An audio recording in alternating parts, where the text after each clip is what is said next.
My analysis indicates a throw is our only option here.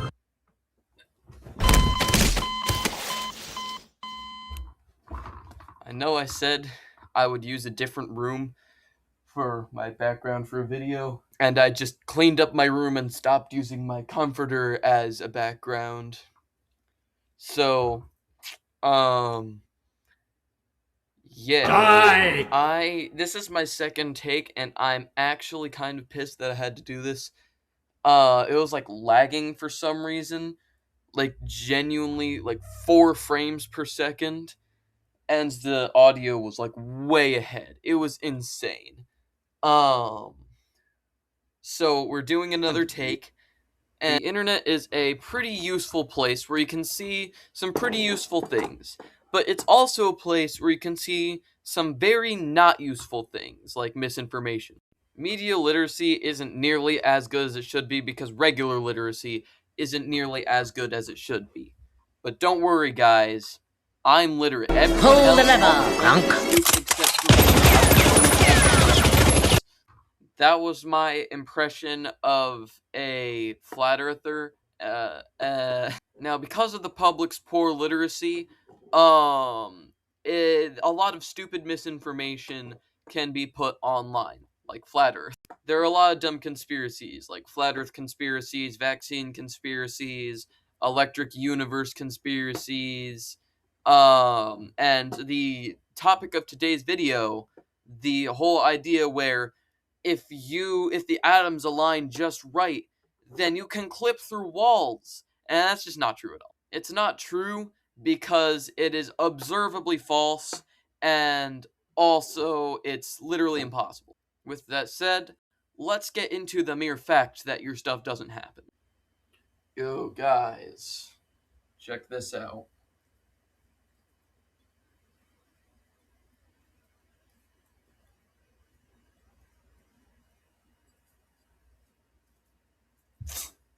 I am threatening you. This will be used for prop comedy later in. Get in the case. Okay. So, the noclip hypothesis is, it basically goes like this. Because there is a lot of space inside and in between atoms, if they align just right, then you can clip through walls or any amount of matter there is. Okay, so if this is true and you're not lying, and there really is so much space in between atoms, then why the hell has it never happened ever? No matter how hard you try, no matter how long I spend my time banging my head into the side of the wall to try and prove this theory, it's not gonna work because because that's not how atoms work. Why are you trying to make a theory to explain a phenomenon that doesn't happen? So apart from the fact that we've never observed it happening, we won't ever observe it happening. And here's why. Alright guys, this section has a lot of big words, so you're gonna have to like bear with me. But I believe you can do it. If someone that's almost a high schooler can do it, then you can too. What I'm saying is I'll do my best to make it simple. So first of all, schools have been lying to you. Big shocker. Now that schools have been lying to you, everyone's been lying to you, and you can give me all of your money. So essentially how this works is, you might have learned this model in like first grade. This model of the atom. And while it's good enough for explaining the components of an atom and, you know, the periodic table and why we use it, and, like, how molecules form, it's not really that accurate. It's great for explaining to 7-year-olds how things work, basically, but the problem is they don't teach you different models unless you go into college. Instead, you get this model, which is very strange looking.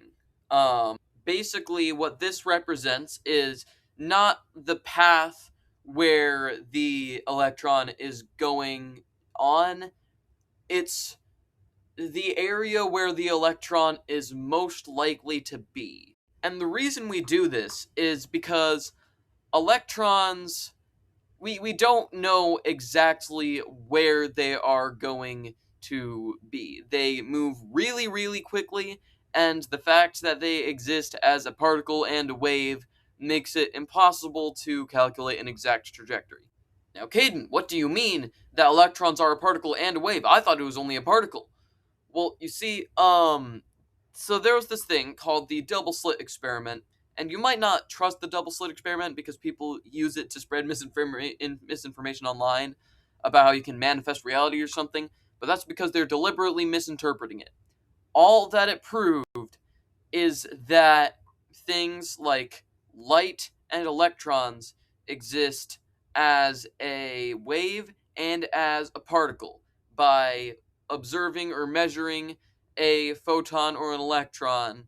You can tell exactly where it is, but not how fast it's going, and that makes it impossible to calculate things. But basically, all you need to know is that the electron is going around the nucleus of an atom really, really, really quickly, and that is why we have to plot it like this.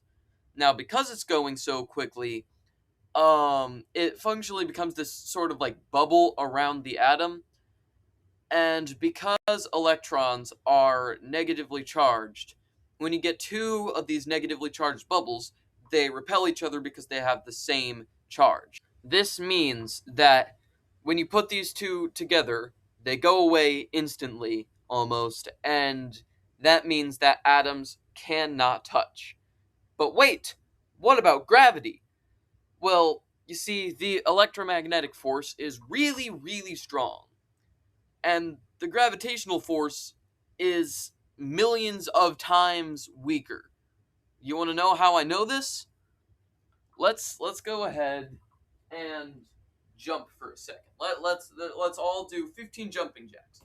1, 2, 3, 4, 5, 6, 7, 8, 9, 10, 11, 12, 13, 14, 15. So what was happening there was Earth wasn't able to keep you on the ground until a little bit after you stopped exerting force on the ground 15 times in a row. The force of a human leg was able to overcome gravity for a little bit 15 times in a row. Gravity is the weakest force of nature, and the electromagnetic force drastically overcomes it. So essentially, the atoms are repelling each other enough to where they don't touch, and gravity is keeping them together only enough that they can stay somewhat together so that things like you and I exist. And I'm pretty sure that's actually an entirely different force that's doing that. So, in other words, the electromagnetic force pushes them apart, and other forces keep them together, but not enough to overcome that force.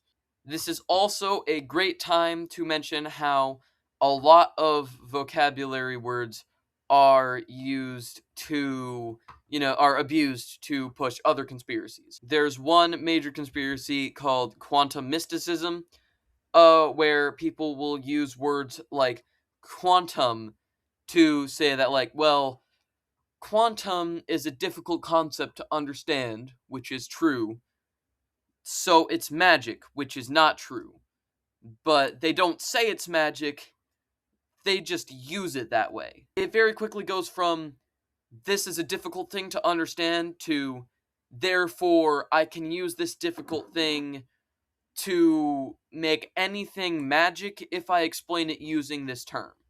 What quantum actually means isn't magic, it's the smallest amount of stuff you can have at a time. For example, a photon is quantum. It is the smallest amount of light you can have. It is one particle of light. This is also another one of those things where it's a particle and a wave at the same time.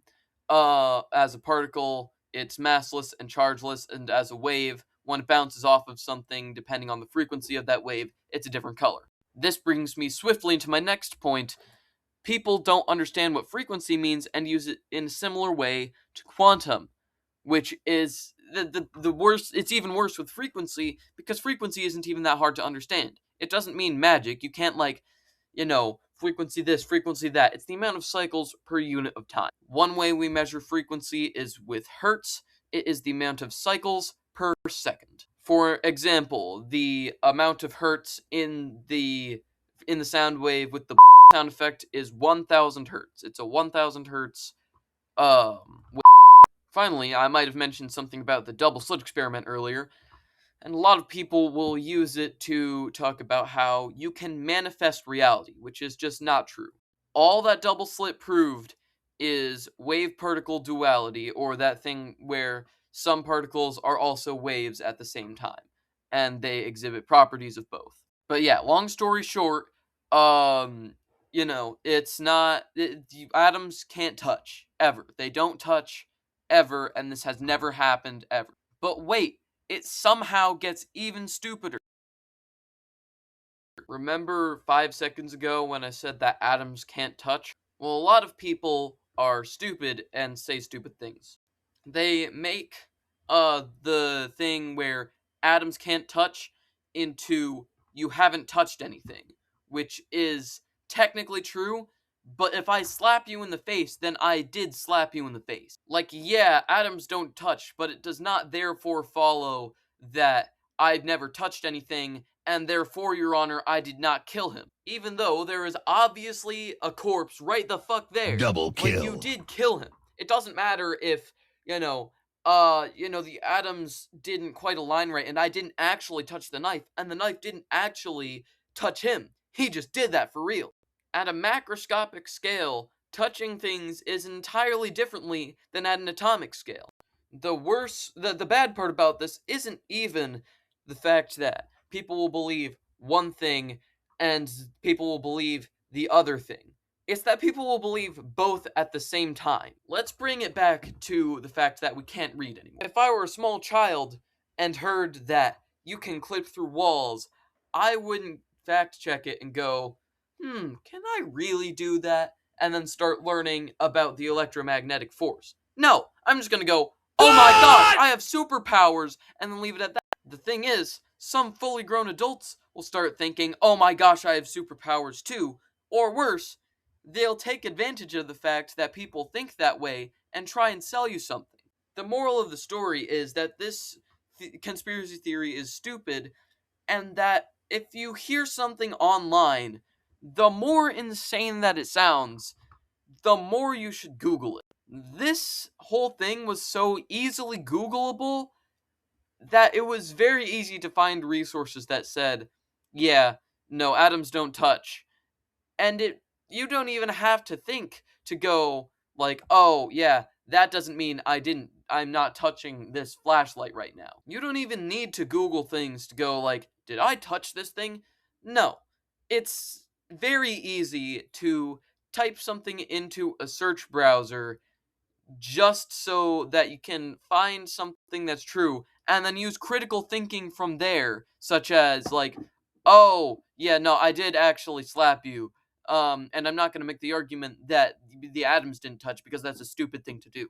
I don't exactly know how I'm going to end this video, but if you liked this video, then like the video. If you have something to say, comment. If you like this general style of video, make sure to subscribe and let me know, because I had a lot of fun scripting it. And if you don't like this style of video, subscribe anyway, because at 500 subs, I will chug a gallon of orange juice right after brushing my teeth.